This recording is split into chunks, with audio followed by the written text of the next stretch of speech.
Quand un refuge pour femmes vous a fait défaut, j'ai attendu que mon mari s'écroule, ivre, sur le canapé pour murmurer à mes jumelles « On va chercher de la glace ». Nous nous sommes glissés hors de la porte d'entrée et avons marché directement vers le refuge pour femmes victimes de violences conjugales, à 3 pâtés de maison. Nous nous sommes précipités vers la réceptionniste et j'ai poussé un soupir de soulagement. Je sentais mes mains trembler tandis que je chuchotais « Il est en coma éthylique, mais dès qu'il réalise que je suis partie, nous sommes perdus. » Ma voix s'est brisée sur le dernier mot. La réceptionniste a levé les yeux de son ordinateur et j'ai senti un nœud dans mon estomac. C'était Patricia, l'ex-petite amie de mon mari, âgée de 25 ans. Les yeux de Patricia ont fait l'aller-retour entre ma mâchoire meurtrie et mes filles s'accrochant à mes jambes. Sophie serrait son ours en peluche, celui qui avait encore le sang séché de la semaine dernière, quand il l'avait jeté contre le mur juste après l'avoir frappé. Élise ne faisait que regarder le sol. « S'il vous plaît, cachez-nous !» ai-je supplié. « Juste pour cette nuit. Il va nous tuer quand il nous trouvera. » C'est à ce moment-là que je l'ai entendu. Le ronronnement familier de son pick-up qui entrait dans le parking. À travers la fenêtre, je l'ai vu se garer juste devant, le moteur tournant. Le fusil de chasse était probablement encore sur le siège arrière, où il le gardait toujours. Bip. Le klaxon a retenti. Les 2 filles ont commencé à pleurer. Patricia a regardé le parking, puis est revenue à son bureau. « Patricia, s'il vous plaît, ai-je imploré. Il est juste là. Je ne peux pas juste cacher des gens. Il y a un processus. » Puis est venu le 2e coup de klaxon. Plus long et plus en colère. À travers la fenêtre, je pouvais le voir rire, tapoter sa ceinture, quelque chose qu'il ne faisait qu'avant de nous montrer qui était le patron. « S'il te plaît. »« Patricia, il va nous tuer !» Sophie a tiré sur la chemise de Patricia avec sa petite main. « S'il te plaît, laisse ma maman entrer. Tu n'as même pas besoin de me prendre. Prends juste maman pour que papa ne la blesse plus. » Patricia s'est reculée comme si elle s'était brûlée. Elle s'est penchée en avant et a sifflé. « Tu m'as volé ma famille. Va te chercher un autre refuge. » Je ne pouvais plus respirer. Ce n'était pas en train d'arriver. Sophie, ma courageuse petite de 5 ans, a essayé à nouveau. « Je reviendrai avec papa. »« Je serai sage. S'il te plaît, juste cache maman. » Le 3e coup de klaxon a été si long et si furieux qu'Élise s'est fait pipi dessus, le liquide chaud s'accumulant sur le sol propre de Patricia. À travers la fenêtre, David tenait son téléphone, nous prenait en photo, souriant sournoisement. Le nez de Patricia s'est plissé de dégoût. Ce n'est pas mon problème. Peut-être que David verra enfin quel genre de mère tu es vraiment. Les mots m'ont frappé comme un coup physique. Elle allait vraiment faire ça. Elle allait nous renvoyer à lui à cause de quelque chose qui s'était passé il y a 8 ans. Élise a soudainement trouvé sa voix. Les mots lui sont échappés entre 2 sanglots. Papa nous enferme dans le placard quand maman essaie d'appeler quelqu'un. Il fait noir et Sophie n'arrive pas bien à respirer là-dedans. Sa petite main a serré la mienne plus fort. La dernière fois, il nous a gardés là toute la nuit parce que maman a essayé d'appeler mamie. Sophie a hoché la tête, ajoutant de sa petite voix. Il a cassé mon ours quand j'ai pleuré trop fort, et il dit que si on le dit à quelqu'un à l'école, il fera plus mal à maman. Elle a tenu l'ours taché de sang comme preuve. Il m'a forcé à regarder. Le 4e coup de klaxon nous a fait sursauter toutes les 3. Par la fenêtre, je l'ai vu sortir du pick-up, s'étirant comme s'il avait tout son temps. « S'il vous plaît, » ai-je supplié Patricia une dernière fois. « Ce sont des bébés. Même si tu me détestes, s'il te plaît, ne leur fais pas ça. » Élise est tombée à genoux sur le sol mouillé, sans se soucier de son accident. « S'il vous plaît, mademoiselle Patricia. Je promets que je serai silencieuse. Je ne mangerai rien. Je n'utiliserai même pas les toilettes. » Sa voix était si petite. Papa devient très en colère après avoir bu les bouteilles qui sentent mauvais. La dernière fois, il a jeté la télé sur la tête de maman. Sophie a rejoint sa sœur au sol, toutes 2 agenouillées devant le bureau de Patricia. « On peut dormir sous une table? On est très petite.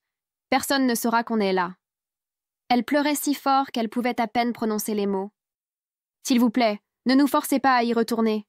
S'il vous plaît, s'il vous plaît, s'il vous plaît. » À travers la fenêtre, je l'ai vu marcher vers la porte, ce calme dangereux sur son visage qui précédait toujours la pire violence. Élise a attrapé la chaussure de Patricia. « Maxi. » Il a un fusil dans la voiture Il a dit qu'il l'utiliserait si maman essayait encore de partir. Mais Patricia a simplement retiré son pied et s'est levée. « Sécurité !» a-t-elle appelé. « Nous avons une situation ici.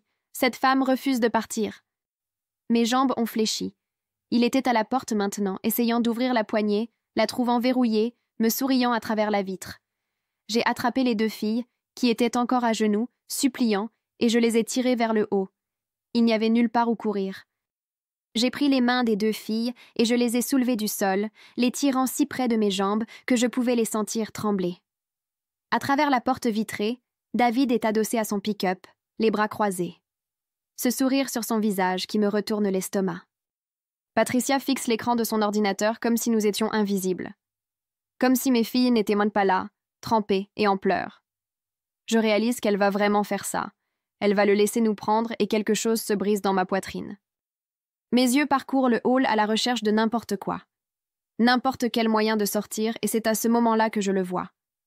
Derrière le bureau de Patricia, il y a un couloir avec un panneau gris qui dit « Personnel seulement » en lettres blanches. Il doit y avoir une autre sortie par là, une porte arrière, quelque chose. Sophie pleure toujours avec son ours en peluche ensanglanté et Élise est figée dans son pantalon mouillé, regardant dans le vide. Je prends une décision à ce moment-là. Nous n'allons pas quitter ce bâtiment. Peu importe ce que Patricia dit ou fait, nous resterons à l'intérieur où il y a des murs et des serrures entre lui et nous. Patricia tend la main sur son bureau pour prendre son téléphone et j'entends sa voix plate et ennuyée prononcer le mot « sécurité » comme si elle signalait quelqu'un qui s'était mal garé. Mes mains tremblent tellement que je peux à peine tenir les filles, mais je force mes genoux à se bloquer, je me force à rester debout. À travers la fenêtre, David klaxonne à nouveau, plus long cette fois, et je vois sa main se diriger vers le siège passager. Je sais exactement ce qu'il cherche parce que j'ai vu ce fusil des centaines de fois. Je l'ai vu le nettoyer sur la table de la cuisine en buvant. Je l'ai vu le charger avant d'aller chasser. Les 2 filles se recroquevillent au coup de klaxon et Sophie émet un petit bruit effrayé. Un homme apparaît par le couloir du personnel et je vois que son badge d'identification indique Hank en lettres noires.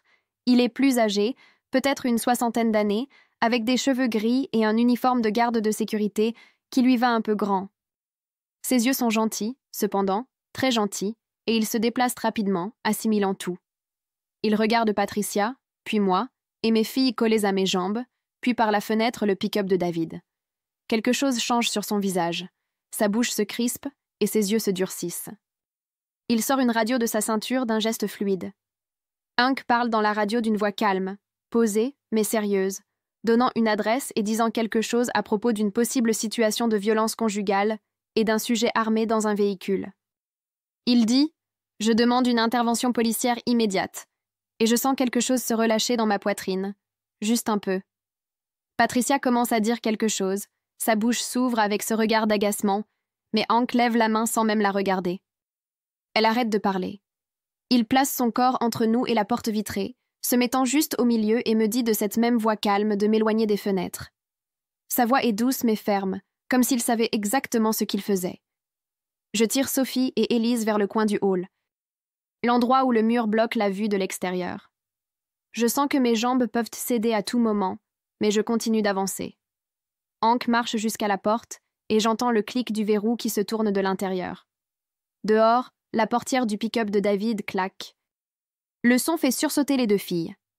Sophie enfouit tout son visage dans ma chemise, ses petites mains agrippant le tissu très fort. Élise émet un petit gémissement qui me rappelle un animal blessé, et cela brise quelque chose en moi. Je sors mon téléphone de ma poche en tâtonnant. Mes doigts tremblent tellement que je le laisse presque tomber. J'ouvre l'application de messagerie texte, même si Hank a déjà appelé parce que je dois faire quelque chose. Je dois aider d'une manière ou d'une autre. Je tape la description du pick-up de David. La couleur et le modèle, puis en majuscule, j'écris « Il a un fusil sur le siège arrière ». Mes doigts tremblent tellement que je dois effacer et retaper 2 fois avant que ce soit correct. J'appuie sur « Envoyer au 911 » et puis je l'entends. Ses pas sur le trottoir à l'extérieur, des bottes lourdes qui s'approchent. Puis son poing frappe la porte. Boum, boum, boum. Si fort que la vitre tremble. La voix de David parvient à travers la porte, et je connais ce ton, ce son de faux calme qu'il utilise juste avant que tout n'explose. Il dit quelque chose à propos de rentrer à la maison et de parler. Sa voix est douce et amicale. À travers la fenêtre, je peux le voir sourire et nous saluer comme si nous étions de vieux amis qui se rencontrent pour prendre un café. Hank lève à nouveau sa radio et parle. Sa voix est toujours calme, disant que le sujet est à la porte maintenant, tentant le contact. Je m'accroupis avec les filles et j'enroule mes bras autour d'elles deux. Je me souviens de ce que leur maîtresse de maternelle leur a appris quand elles ont peur. À propos de la respiration. Je commence à compter à voix haute, ma voix tremblante, mais essayant de rester ferme. J'inspire sur 4 temps, je retiens sur 4. J'expire sur 4. Sophie agrippe son ours en peluche à 2 mains et commence à compter avec moi dans un murmure. Sa voix est si petite. 1, 2, 3, 4. Élise ne dit rien, mais je vois sa petite poitrine se soulever et s'abaisser selon le motif, suivant le rythme. Nous le faisons encore et encore, blottis dans le coin pendant que David continue de parler à travers la porte. Puis je l'entends. Des sirènes au loin qui deviennent plus fortes. Tout le corps de David change et je peux le voir à travers la fenêtre même depuis le coin. Ses épaules se détendent et ses mains se lèvent dans un geste innocent. Paume vers l'extérieur comme s'il se rendait. Il recule de la porte très lentement, prenant son temps, et retourne vers son pick-up. Il se déplace de manière décontractée maintenant, comme s'il était un gars normal qui s'était arrêté pour rendre visite et avait décidé de partir.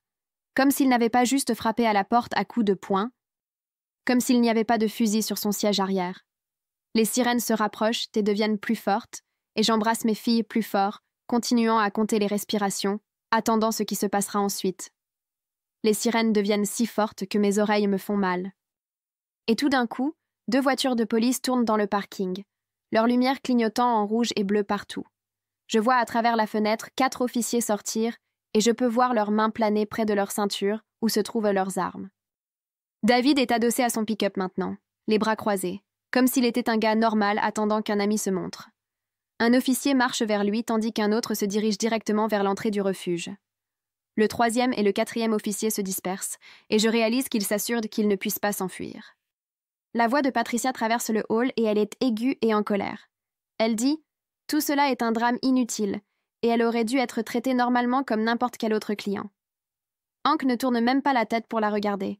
Ses yeux restent fixés sur David à travers la fenêtre, et sa main est toujours sur sa radio. Je veux crier à Patricia qu'elle était sur le point de nous renvoyer à la mort, mais j'utilise chaque once d'énergie qu'il me reste pour garder les filles calmes et me maintenir debout. Je sens que mes jambes peuvent céder à tout moment, mais je les force à me soutenir. Sophie continue de compter les respirations avec moi, et Élise a cessé de faire ce bruit gémissant, mais tout son corps tremble contre ma jambe. Une officière frappe fort à la porte vitrée, et Hank se déplace rapidement pour l'ouvrir et la laisser entrer. Son badge indique « Officière Vega », et elle a les cheveux noirs tirés si serrés que ça doit faire mal. Elle jette un coup d'œil à ma mâchoire meurtrie, puis aux filles s'accrochant à mes jambes, et toute son expression change et se durcit. Elle se tourne vers Hank et lui demande ce qu'il a vu, et il lui raconte tout en termes clairs et factuels, sans drame ni émotion. Il décrit comment nous sommes arrivés effrayés, comment Patricia a refusé d'aider, comment David est apparu et a commencé à klaxonner et à frapper à la porte, comment il l'a signalé comme une possible situation de violence conjugale avec un sujet armé. L'officière Vega écrit dans un petit carnet et hoche la tête pendant qu'il parle. Quand il mentionne le fusil, son stylo arrête de bouger pendant 1 seconde, puis elle écrit plus vite. L'officière Vega se tourne vers moi et me demande directement s'il y a des armes dans le véhicule, et je lui parle du fusil de chasse qu'il garde toujours sur le siège arrière derrière le côté conducteur. Ma voix sort comme un murmure, et je dois le répéter plus fort pour qu'elle m'entende. Elle lève sa radio à sa bouche et parle, disant à son partenaire à l'extérieur à propos du fusil et donnant l'emplacement exact que j'ai décrit. À travers la fenêtre, je vois toute la posture de l'autre officier changer pendant qu'il parle à David. Sa main se rapproche de son arme et il recule pour créer plus de distance. Ils prennent ça au sérieux maintenant. Ils me croient. Patricia s'avance et essaie de s'immiscer dans la conversation. Sa voix s'élève tandis qu'elle dit à l'officière Vega que je suis arrivée sans rendez-vous et que j'ai refusé de suivre les procédures d'admission appropriées. Elle fait passer le problème comme si c'était moi, comme si j'étais une cliente difficile qui ne coopérerait pas. L'expression de l'officière Vega ne change pas du tout, mais elle écrit quelque chose dans son carnet.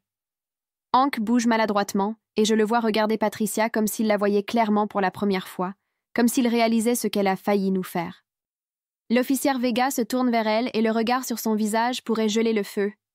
Elle dit d'une voix calme mais ferme qu'elle prendra la déclaration de Patricia dans un instant, mais qu'elle doit se concentrer sur la menace à la sécurité immédiate pour l'instant.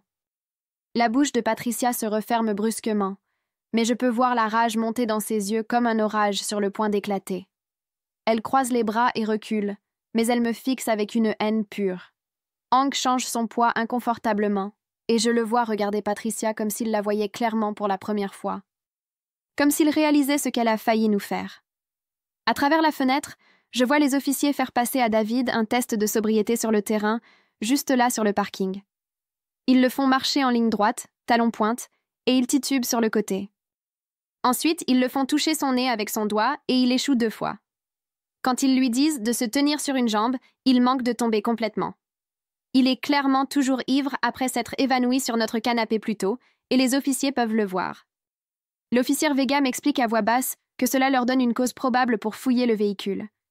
Elle le dit comme si elle essayait de m'assurer qu'ils font tout selon les règles. J'hoche la tête et serre mes filles plus fort. Sophie a cessé de pleurer, mais son visage est toujours enfoui dans ma chemise. L'officier à l'extérieur ouvre la porte du pick-up de David et fouille le siège arrière avec des mouvements prudents et exercés. Je le vois sortir le fusil, et cela me retourne l'estomac, même si je savais qu'il était là. Il le manipule comme s'il l'avait fait des milliers de fois auparavant, le vérifiant et le sécurisant d'une manière que je ne peux pas voir d'ici. Ensuite, il sort des menottes et dit à David de se retourner et de mettre ses mains derrière son dos. Le visage de David change en un éclair. La pose décontractée de faux calme disparaît, et une rage authentique prend le dessus.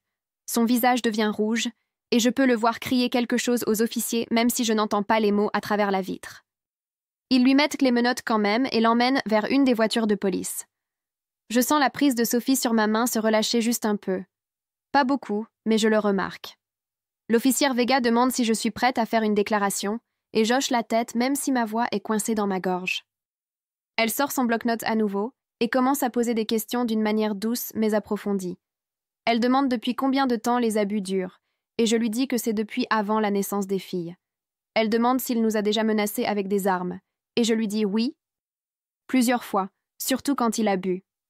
Elle demande pourquoi nous sommes venus ici ce soir, et j'explique l'attente qu'il s'évanouisse, le fait de dire aux filles que nous allions chercher de la glace, le fait de n'avoir nulle part ailleurs où aller. Je réponds à tout pendant que les filles restent collées à mes jambes. Élise tremble toujours, et Sophie n'arrête pas de taper sur ma main, comme si elle avait besoin de s'assurer que j'étais toujours là. Patricia interrompt à nouveau, et sa voix s'élève, tandis qu'elle dit à l'officière Vega que je lui ai volé sa famille, il y a 8 ans, et que tout cela n'est qu'une manipulation pour attirer l'attention. Elle dit que j'invente tout, que David ne ferait jamais de mal à personne, que je suis le vrai problème. L'expression de l'officière Vega ne change pas du tout, mais elle écrit quelque chose dans son bloc-notes.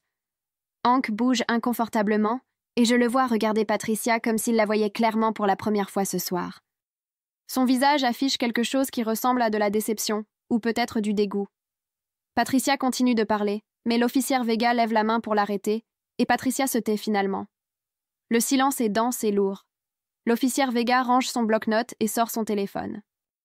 Elle demande si elle peut prendre des photos de ma mâchoire meurtrie pour documenter, et j'hoche la tête. Le flash de l'appareil photo me fait cligner des yeux. Ensuite, elle s'accroupit au niveau de Sophie et demande de la voix la plus douce si elle peut photographier l'ours en peluche. Sophie le tend des 2 mains tremblantes et l'officière Vega est très prudente et gentille. Elle explique à Sophie que l'ours va aider à les garder elle, sa sœur et sa maman en sécurité. Elle prend plusieurs photos du sang séché sur la fourrure, puis sort un sac en plastique transparent et demande si elle peut garder l'ours comme preuve. Sophie me regarde avec de grands yeux effrayés et j'hoche la tête et lui dit que c'est d'accord. L'officière Vega scelle l'ours dans le sac et l'étiquette avec un marqueur. Puis elle marche jusqu'à sa voiture de patrouille et revient avec un petit chien en peluche, brun et d'apparence douce. Elle le donne à Sophie et lui dit qu'elle est très courageuse. Sophie serre le nouveau chien fort et je sens quelque chose s'ouvrir dans ma poitrine juste un peu. L'officière Vega range son bloc-notes et me regarde avec une expression sérieuse. Elle dit qu'elle doit appeler les services de protection de l'enfance parce que les filles ont été témoins de violences et ont été lésées, et c'est obligatoire par la loi. Tout mon corps devient froid et je sens la panique monter dans ma gorge parce que je sais ce que le SPE signifie. Ils prennent les enfants de leur mère Et je venais de nous sortir, et maintenant nous allons être séparés quand même. L'officière Vega doit voir quelque chose sur mon visage car elle s'accroupit à mon niveau et sa voix devient plus douce. Elle explique que le but du SPE est de maintenir les familles ensemble en toute sécurité, pas la séparation. Elle dit qu'ils veulent aider à créer un plan de sécurité afin que nous puissions rester ensemble. Je tremble toujours, mais j'hoche la tête car quelle autre option ai-je? L'officière Vega sort son téléphone et s'éloigne pour passer l'appel pendant que Hank reste près de nous. J'étreins les deux filles et j'essaie de continuer à respirer. Sophie tient toujours le nouveau chien en peluche et Élise a cessé de trembler autant. Mais elle appuie tout son poids contre ma jambe. L'officière Vega revient après quelques minutes et explique que nous devons nous rendre à l'hôpital pour documenter médicalement mes blessures. Je veux protester car tout ce que je veux, c'est trouver un endroit sûr pour dormir. Mais elle dit que les photos et les dossiers médicaux seront cruciaux pour obtenir une ordonnance de protection demain matin.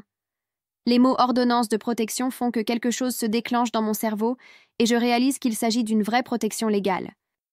Pas seulement de se cacher. J'accepte d'y aller.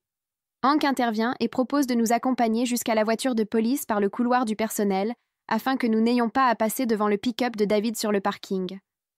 L'officière Vega le remercie et nous commençons à rassembler les quelques affaires que nous avons. Juste au moment où nous sommes sur le point de partir par le couloir du personnel, une femme en tenue professionnelle entre par la porte d'entrée.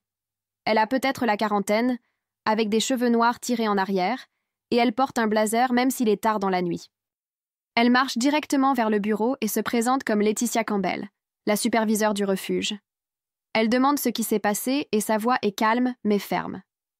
Hank s'avance et lui donne un résumé calme de tout. Il explique le refus d'admission de Patricia, l'arrivée de David avec le fusil, les filles suppliant à genoux, l'appel à la police. Patricia est toujours debout derrière le bureau, les bras croisés et son visage est rouge. Le visage de Laetitia pâlit en écoutant la description de Hank. Elle me regarde, ainsi que les filles, et je vois sa mâchoire se serrer. Elle demande à Patricia si ce compte-rendu est exact, et Patricia commence à dire quelque chose sur les procédures et les formulaires d'admission, mais Laetitia lève la main pour l'arrêter. Laetitia écarte Patricia vers le couloir du personnel, et je peux entendre leur voix même si elles essaient de rester discrètes. La voix de Patricia s'élève et elle dit quelque chose de défensif à propos d'histoires personnelles et du fait de suivre le protocole. Laetitia dit quelque chose de cinglant et de calme que je ne peux pas distinguer, mais son ton est glacial. Puis la voix de Laetitia devient plus forte et elle dit à Patricia de rentrer chez elle immédiatement. Patricia attrape son sac sous le bureau et se dirige furieusement vers l'entrée du personnel. En passant devant nous, elle me lance un regard de pure haine qui me fait reculer. La porte claque derrière elle. Laetitia revient et s'excuse directement auprès de moi. Elle dit qu'elle organise notre transfert vers un refuge partenaire demain et qu'elle gérera personnellement l'admission. L'officière Vega la remercie et dit que nous devons aller à l'hôpital maintenant. Laetitia hoche la tête et dit qu'elle fera un suivi le matin. Le trajet dans la voiture de police est silencieux. L'officière Vega conduit prudemment et Hank nous a suivis jusqu'à ce qu'il s'assure que nous montions en toute sécurité. Les filles sont assises de chaque côté de moi sur la banquette arrière et Sophie continue de taper sur les oreilles du chien en peluche. Aux urgences de l'hôpital, une infirmière voit l'escorte policière et nous fait rapidement passer sans nous faire attendre dans le hall. Elle a peut-être la trentaine, avec des yeux gentils, et elle se déplace efficacement. Elle nous emmène dans une salle d'examen privée et me demande de décrire quand chaque blessure s'est produite. Je montre l'ecchymose sur ma mâchoire et je lui dis que c'était il y a 3 jours quand j'ai demandé l'argent pour l'épicerie. Je lui montre les ecchymoses sur le haut de mes bras et j'explique que c'est de la semaine dernière quand il m'a attrapée pour m'empêcher de quitter la chambre. Les filles sont assises sur des chaises en plastique à proximité et sont très épuisées mais trop effrayées pour dormir. Élise est toujours dans ses vêtements mouillés et l'infirmière lui apporte une blouse d'hôpital et un pantalon d'uniforme médical qui sont beaucoup trop grands. L'infirmière documente tout avec des photos et des mesures et est professionnelle mais pas froide. Elle pose des questions d'une manière douce qui ne me fait pas sentir stupide ou jugée. Une femme avec un sourire chaleureux arrive pendant que l'infirmière termine. Elle se présente comme Clara Hammond des services de protection de l'enfance. Je me crispe immédiatement et rapproche les filles. Mais Clara s'assoit sur une chaise, donc elle est à mon niveau au lieu de se tenir au-dessus de nous. Elle explique qu'elle est là pour aider à créer un plan de sécurité, pas pour emmener les filles. Sa voix est calme et factuelle. Elle demande si j'ai de la famille ou des amis qui peuvent aider, et je dois admettre que j'ai été isolée pendant des années. David n'aimait pas que je parle à ma mère ou à mes anciens amis d'avant notre mariage. Clara note cela, mais ne semble ni surprise ni déçue. Elle hoche simplement la tête comme si elle l'avait déjà entendu. Elle dit que l'isolement est une tactique de contrôle courante et que nous pouvons travailler à rétablir ces liens en toute sécurité.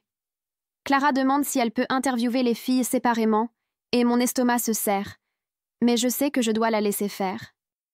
Elle emmène Élise en premier et elles vont dans une petite salle de consultation au bout du couloir. Sophie reste avec moi et se blottit sur mes genoux, même si elle devient trop grande pour cela. Je regarde l'horloge et compte les minutes. Élise est partie pendant environ 10 minutes, et quand elles reviennent... Le visage de Clara semble triste mais professionnel. Ensuite, elle emmène Sophie, qui agrippe le chien en peluche que l'officière Vega lui a donné. Je m'assois sur la chaise d'hôpital et j'ai l'impression que je pourrais vomir. L'infirmière m'apporte une tasse d'eau et s'assoit avec moi. Mais n'essaie pas d'engager une conversation banale. Sophie est partie plus longtemps, peut-être 15 minutes, et quand elle revient, ses yeux sont rouges, mais elle ne pleure plus.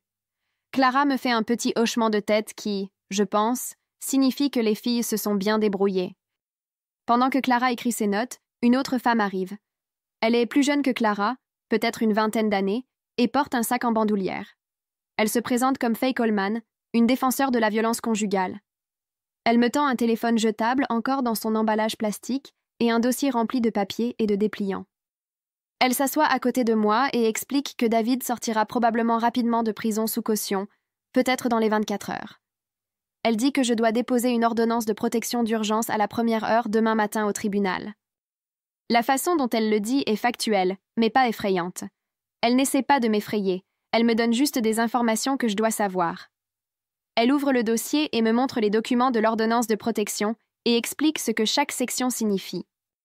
Faye s'assoit avec moi et m'aide à comprendre ce qui va se passer ensuite.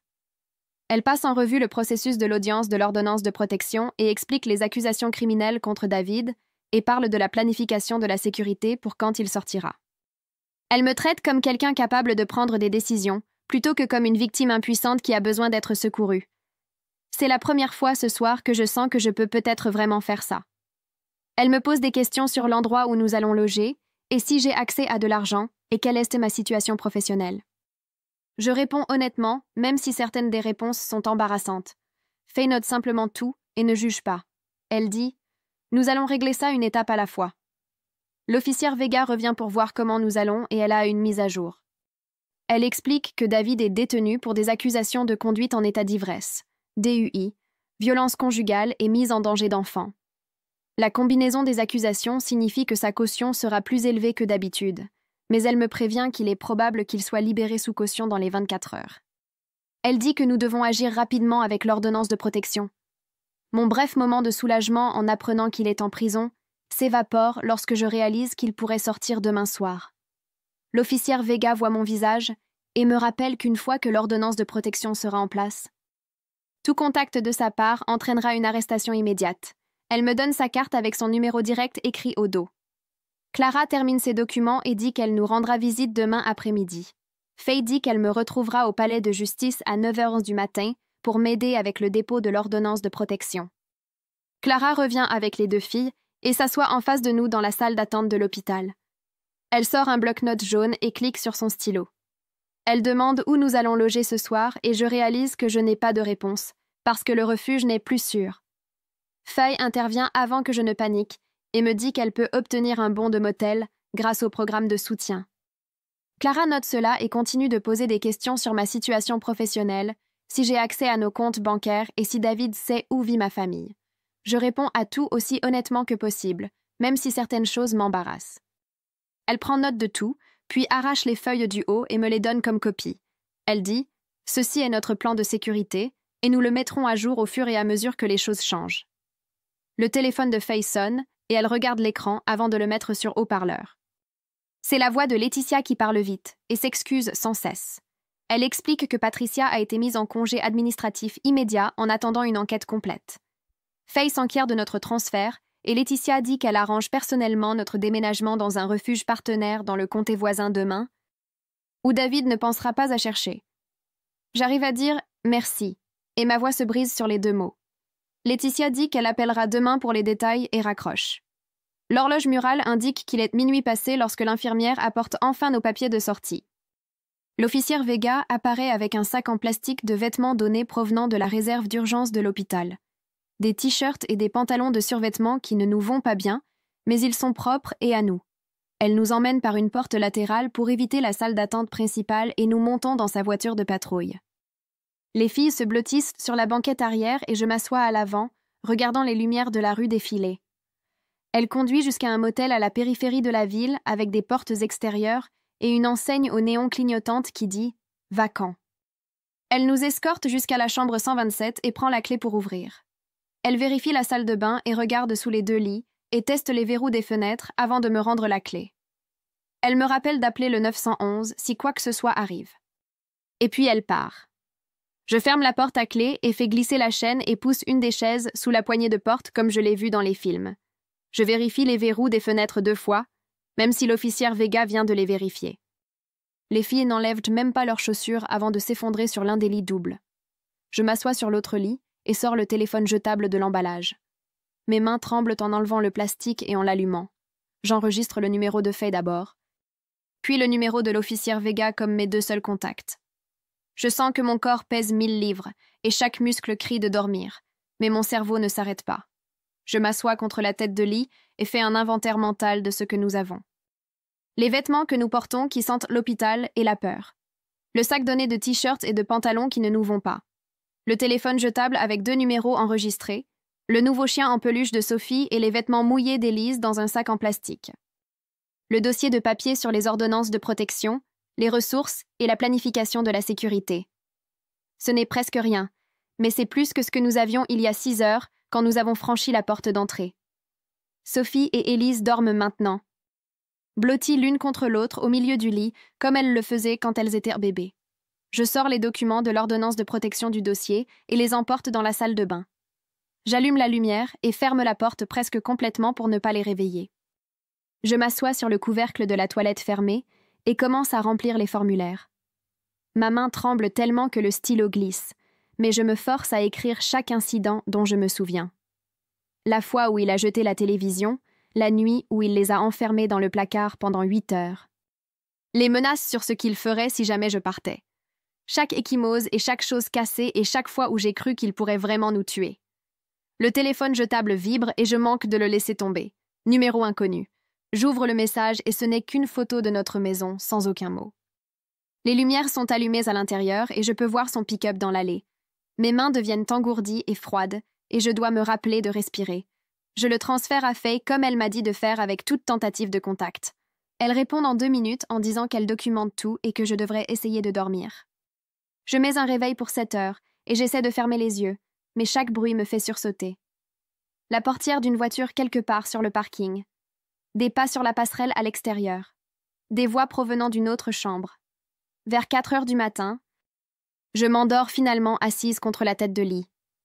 Je me réveille toutes les 20 minutes, sursautant et agrippant le téléphone. Quand la lumière commence à apparaître autour des bords des rideaux, j'abandonne complètement. Je prends une douche dans la petite salle de bain, et l'eau chaude me donne l'impression d'être quelque chose que je ne mérite pas. Je reste dessous quand même et la laisse couler sur mes épaules jusqu'à ce que le miroir soit complètement embué. Faye frappe à la porte à exactement 8h08 du matin, tenant un support en carton avec 3 cafés et un sac en papier qui sent les sandwichs du petit déjeuner.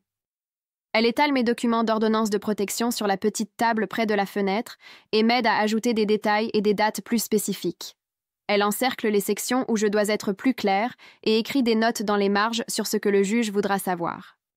Clara appelle pendant que nous travaillons et Faye la met sur haut-parleur. Elle dit qu'elle nous rencontrera au palais de justice à 10h pour l'audience d'urgence. Nous réveillons les filles et les habillons avec les vêtements donnés et elles mangent leur sandwich du petit déjeuner sans se plaindre, même si Sophie déteste normalement la saucisse. Au palais de justice, nous passons le détecteur de métaux et je suis terrifiée que David soit là d'une manière ou d'une autre, même si Faye n'arrête pas de me rassurer qu'il est toujours en détention. Nous nous asseyons sur un banc en bois à l'extérieur de la salle d'audience et Clara passe en revue ce qui va se passer. Je vais témoigner des abus et des menaces. Le juge examinera les preuves de l'hôpital et le rapport de police. Si tout se passe bien, nous obtiendrons une ordonnance temporaire aujourd'hui. Elle dit que l'audience elle-même pourrait ne durer que 20 minutes, Mais nous devons attendre car le rôle est chargé. J'observe chaque personne qui passe et mon corps se crispe chaque fois qu'un homme tourne au coin. Un greffier entre dans le couloir et crie mon nom. Je sens mes jambes flancher tandis que nous marchons vers la petite salle d'audience. La juge est assise derrière un haut bureau en bois et une sténographe écrit sur une machine dans le coin. Clara reste avec les filles au premier rang pendant que je marche jusqu'à la barre des témoins. La juge est une femme plus âgée aux cheveux gris tirés en arrière et me regarde par-dessus ses lunettes de lecture. Elle me demande de donner mon nom et mon adresse pour le dossier. Je donne l'adresse du motel et ma voix tremble. Elle commence à poser des questions sur David et je me force à répondre à chacune d'elles. Je décris la nuit où il a jeté la télévision sur ma tête. Je lui parle du placard où il enferme les filles lorsque j'essaie de demander de l'aide. Je lui explique le fusil qu'il garde dans son pick-up et les menaces qu'il fait quand il boit. Mes mains n'arrêtent pas de trembler. Alors j'agrippe le bord de la barre des témoins. La juge me demande de décrire ce qui s'est passé au refuge la nuit dernière. Je la guide à travers chaque détail, en commençant par nous faufiler pendant qu'il était évanoui. Je décris Patricia refusant de nous aider et David se présentant avec le fusil. La juge prend des notes pendant que je parle. Elle demande à voir les photos de l'hôpital et je vois son visage se durcir alors qu'elle les parcourt. Elle regarde le rapport de police que l'officière Vega a déposé. Elle demande si les filles ont été directement blessées et je lui parle de l'ours en peluche de Sophie et des ecchymoses sur leurs bras lorsqu'ils les agrippent trop fort. Tout dure peut-être 15 minutes, puis elle me dit de descendre. Un écran s'allume sur le mur et l'avocat de David apparaît lors d'un appel vidéo. Il porte un costume et est assis dans un bureau quelque part. Il commence à parler de la façon dont je fais paraître les choses pires qu'elles ne le sont. Il dit que les photos du refuge montrent que les filles allaient bien et étaient seulement effrayées parce que j'agissais comme une folle. Il prétend que j'essaie de monter les filles contre leur père. Je sens la chaleur monter dans ma poitrine et mes mains se serrent en poing. Faye s'approche et me serre la main fermement. Je reste silencieuse comme elle me l'a dit. L'avocat continue de parler et dit que David aime ses filles et ne leur ferait jamais de mal. Il mentionne que Patricia a fait une déclaration disant que je suis manipulatrice et dramatique. Il soutient que David avait juste bu trop et a fait une erreur en nous suivant jusqu'au refuge. La juge écoute sans montrer aucune réaction sur son visage.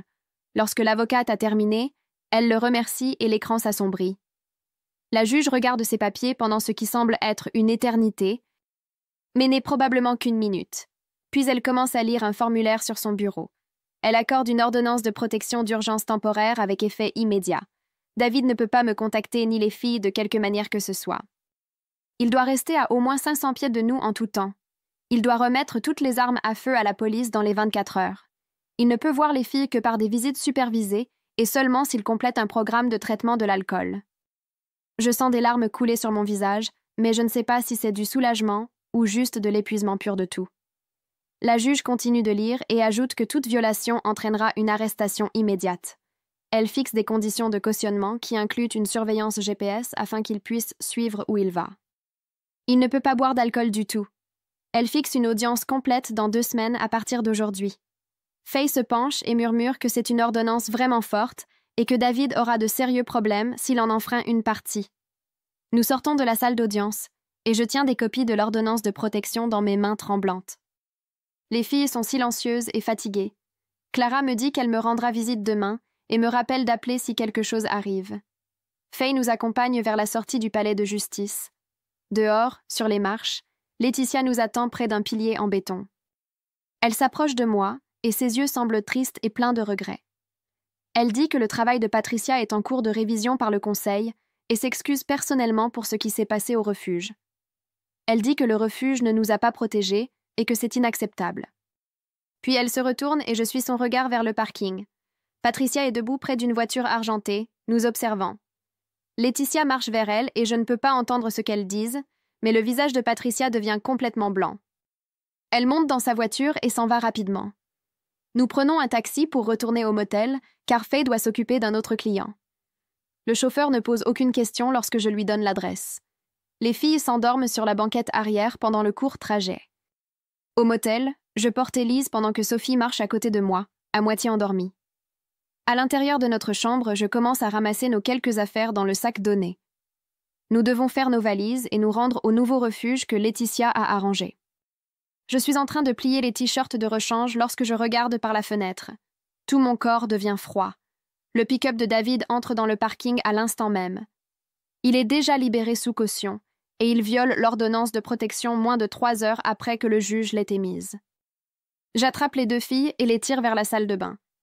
Mes mains maladroites utilisent le téléphone jetable et j'arrive à peine à faire fonctionner mes doigts.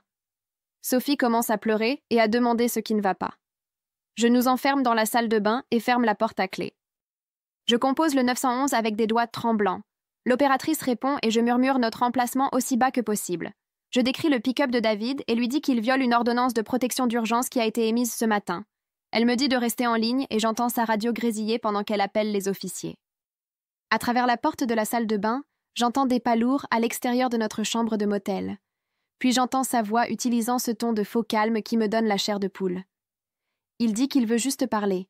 Il dit que nous pouvons arranger ça. Les filles se serrent contre moi et je mets ma main sur la bouche de Sophie pour la faire taire. David essaie d'ouvrir la poignée de porte et elle cliquette. Il frappe fort 3 fois. Les sirènes de police commencent à sonner plus fort au loin. J'entends David jurer bruyamment. Ses pas s'éloignent en courant de notre porte. Je regarde par l'entrebâillement de la porte de la salle de bain et je le vois courir vers son pick-up à travers la fenêtre. 2 voitures de police entrent dans le parking avec les lumières allumées. Les officiers sautent et l'interceptent avant qu'il ne puisse monter dans son pick-up. Ils lui attrapent les bras et le retournent. Ils ne sont pas doux comme hier soir cette fois. Ils le poussent contre le capot de son pick-up et lui menottent les mains derrière le dos brusquement. Un officier le fouille, tandis qu'un autre appelle des renforts par radio. Je regarde par la fenêtre alors qu'ils le font monter à l'arrière d'une voiture de patrouille. La caméra de sécurité du motel dans le coin du bâtiment a tout enregistré. La voiture de patrouille de l'officière Vega arrive environ 10 minutes plus tard.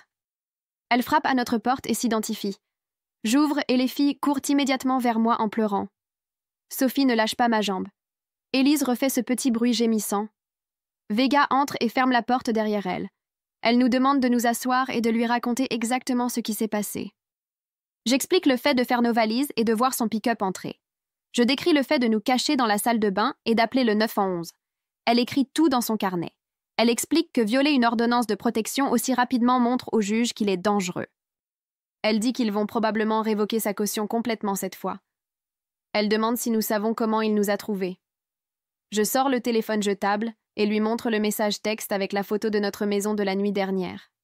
Elle prend des photos du message texte avec son téléphone. Elle dit qu'il a dû nous suivre depuis le palais de justice ou nous pister d'une manière ou d'une autre. Je lui demande s'il aurait pu mettre un traceur sur l'une de nos affaires.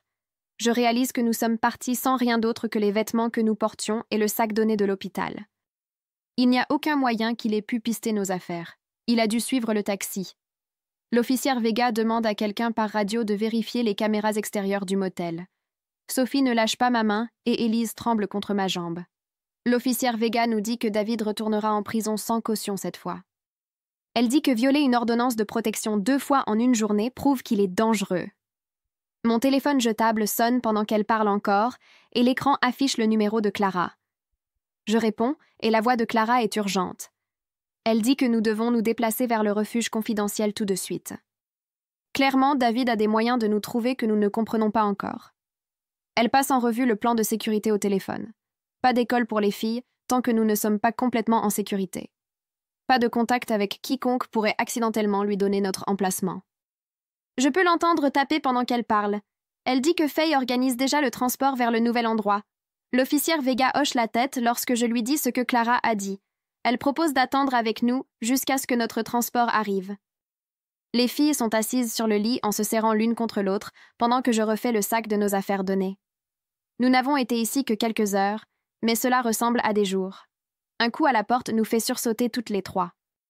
L'officière Vega vérifie par le Judas en premier. Elle ouvre et Laetitia entre l'air épuisée. Elle dit qu'elle va nous emmener elle-même dans une voiture d'agence non identifiée. Elle ne peut faire confiance à personne d'autre pour l'instant. L'officière Vega la remercie et part après s'être assurée que nous avons son numéro direct. Laetitia m'aide à ramasser nos quelques affaires. Elle n'arrête pas de dire qu'elle est désolée encore et encore. Finalement, je lui dis d'arrêter. Hank a sauvé nos vies quand Patricia ne l'a pas fait. Cela compte plus que toute autre chose. Elle s'arrête en plein milieu de l'excuse et ses yeux deviennent humides. Elle promet que Hank sera officiellement reconnu pour ce qu'il a fait. Nous marchons jusqu'à sa simple berline grise sur le parking. Elle nous fait monter rapidement et verrouille les portes. Les filles s'installent sur la banquette arrière et je m'assois à l'avant. Laetitia prend un itinéraire compliqué à travers des quartiers que je ne reconnais pas. Elle fait des virages aléatoires et recule 2 fois. Elle vérifie constamment les rétroviseurs. Après environ 30 minutes de conduite, elle se détend enfin un peu. Elle explique que le nouveau refuge est dans une partie différente de la ville. Il est dans un quartier normal, donc il ne se démarque pas. Seules quelques personnes connaissent l'adresse réelle. Nous nous arrêtons devant une maison à 2 étages avec un revêtement bleu. Elle ressemble à toutes les autres maisons de la rue. Il y a un petit porche devant et une cour arrière clôturée. Rien ne dit « refuge ». Laetitia nous accompagne jusqu'à la porte d'entrée et sonne. Une femme en jean et pull répond. Elle sourit aux filles et se présente comme la coordonnatrice d'admission. Sa voix est douce et calme. Elle nous fait entrer dans un salon qui ressemble vraiment à un salon. Il y a des canapés, une télévision et des jouets pour enfants dans un panier. Elle nous montre par un couloir une chambre avec 2 lits jumeaux et une petite salle de bain attenante. Elle explique que c'est notre espace privé. La porte a une serrure que nous contrôlons de l'intérieur. Il y a un placard avec des cintres et des tiroirs qui sont vides et attendent. Elle indique que la fenêtre donne sur la cour arrière où les filles peuvent jouer en toute sécurité. Pour la première fois depuis que nous avons quitté notre maison, j'ai l'impression de pouvoir respirer profondément. Les filles réclament immédiatement leur lit. Sophie met son nouveau chien en peluche sur un oreiller. Élise s'assoit sur l'autre lit et rebondit un peu pour le tester. La coordinatrice d'admission dit que le dîner est dans 1 heure et que nous devrions nous reposer. Laetitia me serre dans ses bras avant de partir. Elle promet d'appeler avec des mises à jour. Après que tout le monde soit parti, je verrouille notre porte et m'assois sur le lit de Sophie. Je sors le téléphone jetable et le regarde fixement pendant une longue période. Le numéro de ma mère est toujours enregistré dans ma mémoire depuis des années. Je ne lui ai pas parlé depuis 2 ans car David m'a isolée de tout le monde. Mon doigt plane au-dessus des chiffres. Je compose finalement. Elle répond à la 2e sonnerie. Sa voix dit « Allô ?» et je suis incapable de parler pendant 1 seconde. Puis je dis « C'est moi ». Elle émet un son comme si elle pleurait et riait en même temps. Je lui dis que nous sommes partis et que nous sommes en sécurité maintenant. Elle demande si nous avons besoin de quelque chose, et j'avoue que nous avons besoin d'argent. Ma fierté en souffre, mais les filles ont besoin de vêtements et de provisions. Elle dit qu'elle l'enverra aujourd'hui. Elle ne dit pas « je te l'avais dit », même si elle m'avait averti à propos de David il y a des années. Elle dit juste qu'elle nous aime et qu'elle est fière de moi. Nous parlons pendant 10 minutes avant que je doive raccrocher. Mes mains tremblent lorsque je pose le téléphone. Cet après-midi-là, Faye appelle à propos de l'avocate de l'aide juridique. Elle a organisé une consultation téléphonique pour moi dans 20 minutes. L'avocate appelle juste à temps. Elle s'appelle Madame Rodriguez et elle prend des cas de droit de la famille. Elle explique tout le processus pour demander la garde et le divorce. Cela semble compliqué et long. Elle dit que nous devons tout documenter. Elle me pose des questions sur notre mariage et le comportement de David. Je réponds tout en regardant les filles coloriées sur du papier que la coordinatrice d'admission leur a donné. Madame Rodriguez dit que nous nous rencontrerons en personne la semaine prochaine pour commencer les démarches administratives. Le fait d'avoir de vraies étapes à suivre rend tout un peu moins effrayant. Le refuge a une thérapeute pour enfants qui travaille ici 3 jours par semaine. Elle vient dans notre chambre après le dîner et se présente comme Madame Karen. Elle s'assoit par terre avec Sophie et Élise. Elle leur enseigne des mots de sécurité qu'elles peuvent utiliser si elles se sentent effrayées. Elle explique que rouge signifie s'arrêter et parler à un adulte. Jaune signifie prendre une grande respiration. Vert signifie qu'elles vont bien. Elles s'entraînent à dire les mots. Puis elle sort un grand tableau d'affichage et des autocollants colorés. Elle les aide à faire un tableau des sentiments. Heureux prend des étoiles jaunes. Triste prend des cercles bleus. Effrayé prend des carrés rouges. En colère prend des triangles oranges. Les filles mettent les autocollants sur le tableau et parlent de quand elles se sentent de chaque manière. Sophie sourit quand elle met une étoile heureuse sur le tableau. C'est le premier vrai sourire que je vois depuis des jours. Élise met 3 carrés effrayés d'affilée, mais ajoute ensuite une étoile jaune juste à côté. Madame Karen dit qu'elles s'en sortent très bien. Elle les reverra dans 2 jours. Après son départ, les filles continuent de regarder leur tableau. Ce soir-là, Laetitia appelle mon téléphone jetable. Elle dit que Patricia a été suspendue sans salaire pendant qu'ils enquêtent. Le refuge révise toutes ses procédures d'admission en raison de ce qui s'est passé. Elle me dit que ma plainte est désormais documentée officiellement. Elle fera partie du dossier d'emploi permanent de Patricia. Je sais que ce n'est pas une punition suffisante pour avoir failli nous faire tuer. Mais c'est quelque chose. Elle dit que toute l'organisation prend cela au sérieux. Plus tard dans la nuit, un autre appel arrive. L'écran affiche un numéro que je ne reconnais pas. Je manque de ne pas répondre, mais quelque chose me pousse à le prendre. Une voix de femme se présente comme la procureure en charge du dossier de David. Elle s'appelle Madame Chen. Elle explique toutes les accusations portées contre lui. Violence conjugale et mise en danger d'enfant pour l'arrestation initiale. DUI de cette nuit-là. 2 chefs d'accusation de violation d'une ordonnance de protection d'aujourd'hui. Elle dit que la combinaison montre un schéma clair. Les juges prennent cela au sérieux. Elle programme des audiences préliminaires pour le mois prochain. Elle aura besoin de moi pour témoigner éventuellement, mais pas encore. Elle me préparera le moment venu. Je note les dates d'audience qu'elle me donne. Après avoir accroché, je m'assois sur mon lit et regarde le mur. Les filles dorment déjà dans leur lit.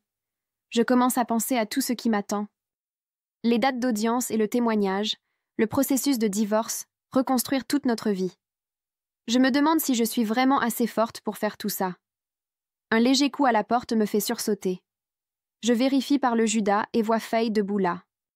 J'ouvre la porte et la laisse entrer. Elle demande comment je vais et j'avoue que j'ai peur. Elle s'assoit à côté de moi sur le lit. Elle ne me fait pas de faux discours positifs. Elle me rappelle juste que partir était la partie la plus difficile. Tout le reste n'est qu'une question d'étape. Un pied devant l'autre. J'hoche la tête et je me sens un peu mieux. Elle reste quelques minutes de plus et me laisse ensuite me reposer. Je sors un cahier que la coordinatrice d'admission nous a laissé. Clara a mentionné que je devais tenir un journal détaillé pour le tribunal. J'ouvre la première page et commence à écrire. J'écris sur la nuit où il a jeté la télévision, les fois où il a enfermé les filles dans le placard, chaque menace qu'il a faite sur ce qui se passerait si je partais, chaque échymose et chaque objet cassé.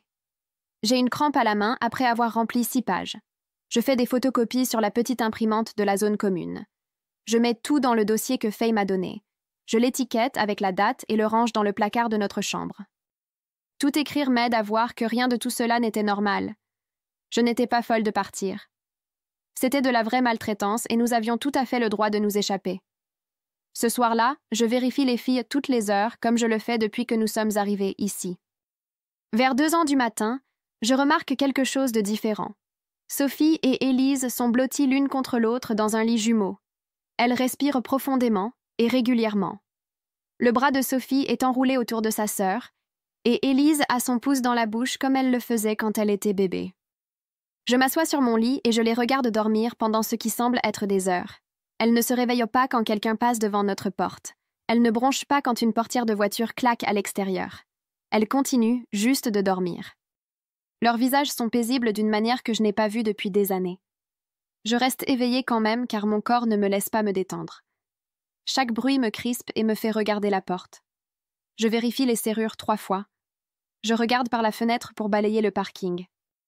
Mon cœur s'accélère chaque fois que j'entends des pas dans le couloir, mais je ne suis pas en train de m'effondrer ou de faire une crise de panique. Je suis juste alerte. Le lendemain matin, lorsque les filles se réveillent, Sophie mentionne qu'elle a rêvé de chiots au lieu de ses cauchemars habituels. Madame Karen m'a dit hier que l'hypervigilance est normale après un traumatisme. Elle a dit « Mon corps a appris à être sur ses gardes pour nous garder en sécurité et il faudra du temps et une sécurité constante pour que cette réponse diminue. » J'écris cela dans mon journal pour pouvoir m'en souvenir lorsque je me sens brisée.